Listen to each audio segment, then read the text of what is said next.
નમસ્તે, જય શ્રી કૃષ્ણ. શ્રી ફૂડ ચેનલમાં તમારું સ્વાગત છે. આજે હું શેર કરીશ તમારી સાથે બેસન ચાટ ફુલકી રેસીપી. બાઉલમાં 1 કપ બેસન ચાળી અને લઈ લેવો. સ્વાદ અનુસાર નમક નાખશું. 1/4 ટીસ્પૂન હળદર પાવડર, અડધી ટીસ્પૂન ધાણા પાવડર, અડધી ટીસ્પૂન લાલ મરચાં પાવડર મિક્સ કરી લઈએ. 2 તીખી મરચી કટ કરી નાખશું. બારીક સમારેલી કોથમરી 2 ટેબલસ્પૂન નાખશું. મિક્સ કરશું. થોડું પાણી નાખતા જઈ અને બેટર બનાવી લઈએ. 5 થી 6 મિનિટ માટે તેને સારી રીતે મિક્સ કરશું.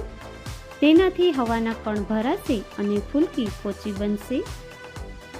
આ ચાટ ખૂબ જ ટેસ્ટી બને છે, તો તમે પણ જરૂરથી બનાવજો. 1/4 ટીસ્પૂન ખાવાના સોડા એડ કરશું. 1 ટીસ્પૂન ગરમ તેલ નાખશું. મિક્સ કરી લઈએ.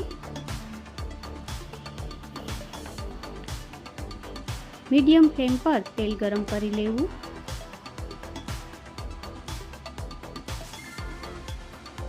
નાની ફુલકી બનાવી લઈએ. તે તળાઈ અને ડબલ થઈ જશે. વ્યુઅર્સ અને સબસ્ક્રાઈબર્સનો ખૂબ જ સપોર્ટ મળી રહ્યો છે, તે બદલ ખૂબ આભાર.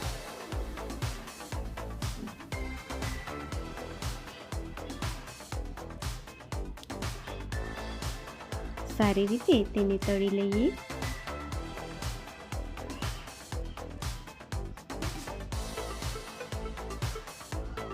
તેને ડીશમાં લઈ લઈએ.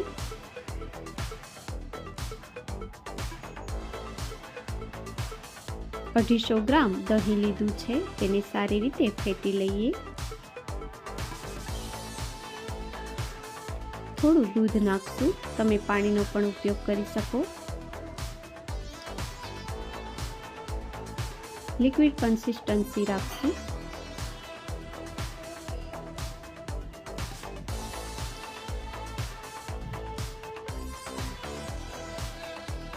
અડધી ટીસ્પૂન મરી પાવડર, 1/4 ટીસ્પૂન સંચળ પાવડર, અડધી ટીસ્પૂન શેકેલા જીરા પાવડર, 1 ટીસ્પૂન દળેલી ખાંડ મિક્સ કરી લઈએ. અહીં તમે વધુ ઓછું લઈ શકો. ફુલકી દહીંમાં એડ કરશું અને અડધી કલાક માટે તેને ઢાંકી અને રહેવા દેશું.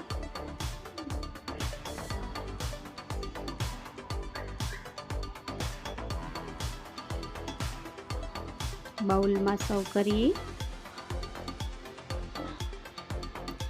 ચીલી ફ્લેક્સ સ્પ્રિંકલ કરશું. કોથમરી, શેકેલ જીરા પાવડર અને ઉપરથી એક તડકો એડ કરશું.